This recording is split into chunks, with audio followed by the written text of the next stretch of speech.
Hello তৃতীয় শ্রেণীর শিক্ষার্থী বন্ধুরা, আজ তোমাদের সাথে আমি শেয়ার করতে আসলাম তৃতীয় শ্রেণীর হিন্দু ধর্ম শিক্ষা বইয়ের দ্বিতীয় পরিচ্ছেদ সর্বশক্তিমান ঈশ্বর।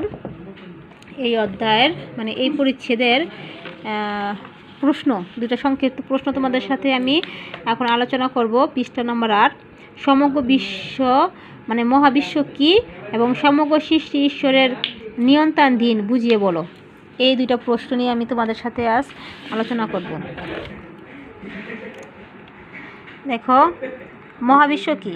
এর উত্তরটা, পৃথিবীর বাইরেও রয়েছে বিশাল এক জগৎ, একেই বলা হয় মহাবিশ্ব।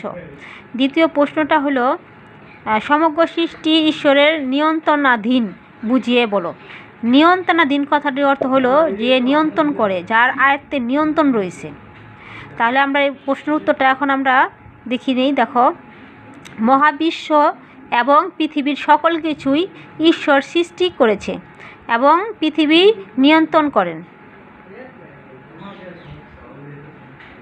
এমনকি আমাদের জন্ম মৃত্যুও তারই দান, তাই ঈশ্বরকে নিয়ন্ত্রণাধীন বলা হয়। সকল কিছু ঈশ্বর সৃষ্টি করছে বিধায় ওনাকে নিয়ন্ত্রণাধীন বলা হয়। তো এই সংক্ষিপ্ত দুটো প্রশ্ন আমি এখানে সংক্ষিপ্ত করে লিখে দিয়েছি, তোমরা একটু দেখে নাও। আশা করি তোমরা এতে উপকৃত হবে এবং আমার সাথে থেকো।